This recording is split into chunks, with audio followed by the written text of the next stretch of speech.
नमस्कार दोस्तों।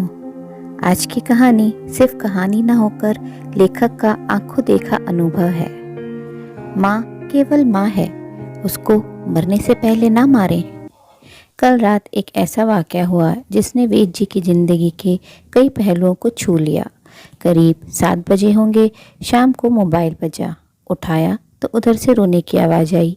वेद जी ने शांत कराया और पूछा कि भाभी जी आखिर हुआ क्या। उधर से आवाज़ आई, आप कहाँ हैं और कितनी देर में आ सकते हैं। वेद जी ने कहा, आप परेशानी बताइए और भाई साहब कहाँ हैं, माताजी किधर है, आखिर हुआ क्या। लेकिन उधर से एक ही रट कि आप आ जाइए।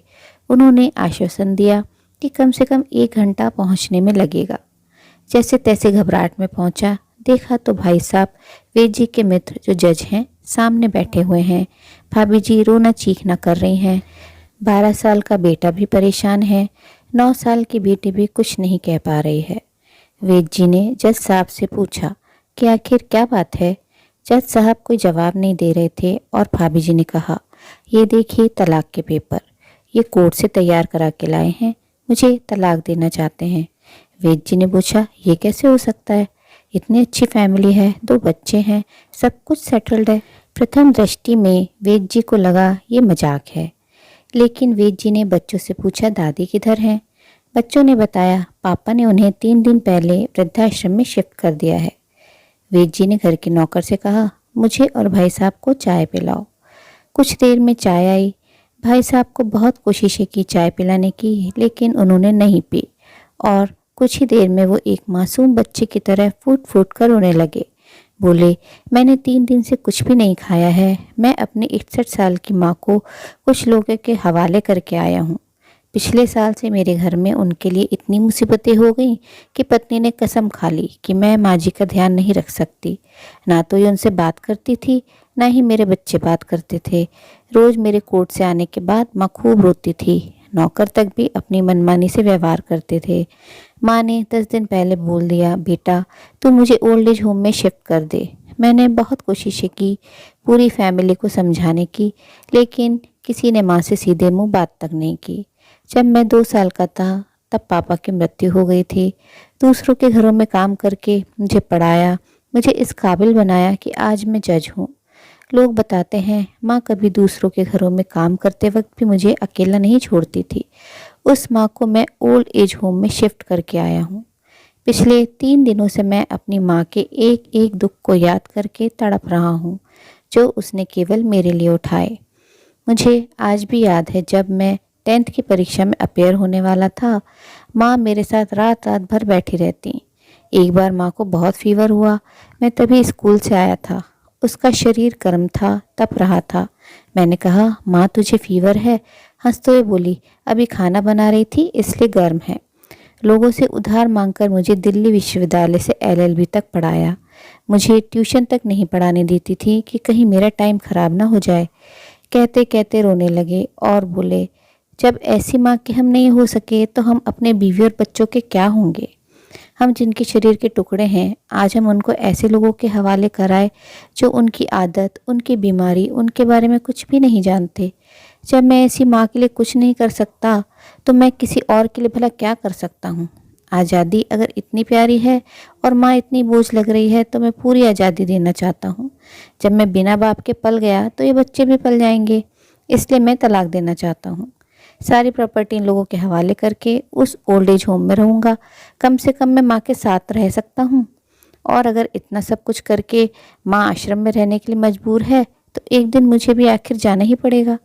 माँ के साथ रहते रहते आदत भी हो जाएगी, माँ की तरह तकलीफ तो नहीं होगी।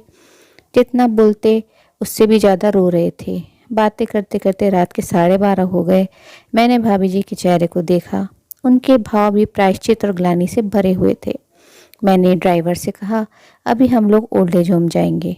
भाभी जी और बच्चे, हम सारे लोग वहाँ पहुँचे। बहुत ज़्यादा रिक्वेस्ट करने पर गेट खुला। भाई साहब ने उस गेट कीपर के पैर पकड़ लिए, बोले, मेरी माँ है, मैं उसको लेने आया हूँ। चौकीदार ने कहा, क्या करते हो साहब। भाई साहब ने कहा, मैं जज हूँ। उस चौकीदार ने कहा, जहाँ सारे सबूत सामने हैं तब तो आप अपनी माँ के साथ न्याय नहीं कर पाए, औरों के साथ क्या न्याय करते होंगे साहब। इतना कहकर हम लोगों को वहीं रोककर वह अंदर चला गया। अंदर से एक महिला आई जो वार्डन थी। उसने बड़े कातर शब्दों में कहा, 2 बजे रात को आप लोग ले जाके कहीं मार दें तो मैं अपने ईश्वर को क्या जवाब दूंगी। मैंने सिस्टर से कहा, आप विश्वास करिए ये लोग बहुत बड़े पश्चाताप में जी रहे हैं। अंत में किसी तरह उनके कमरे में ले गई। कमरे में जो दृश्य था उसको कहने की स्थिति में मैं नहीं हूँ। केवल एक फ़ोटो जिसमें पूरी फैमिली है और वो भी माँ जी के बगल में, जैसे किसी बच्चे को सुला रखा है। मुझे देखी तो उनको लगा कि बात खुल न जाए, लेकिन जब मैंने कहा हम लोग आपको लेने आए हैं तो पूरी फैमिली एक दूसरे को पकड़कर रोने लगी। आसपास के कमरों में और भी बुजुर्ग थे। सब लोग जागकर बाहर तक ही आ गए। उनकी भी आंखें नम थी।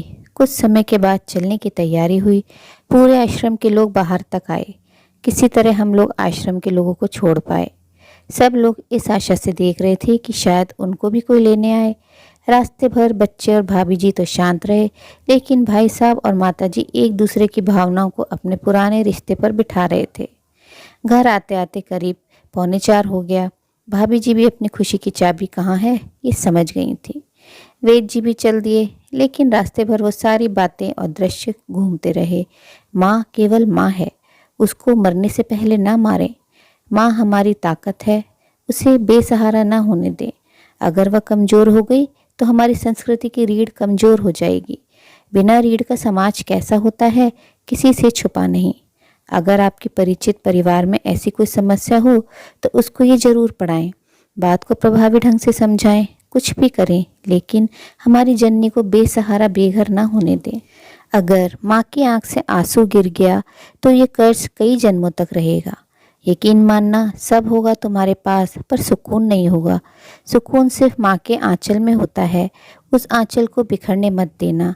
इस मार्मिक घटना को खुद भी पढ़िए और अपने बच्चों को भी पढ़ाइए ताकि पश्चाताप न करना पड़े।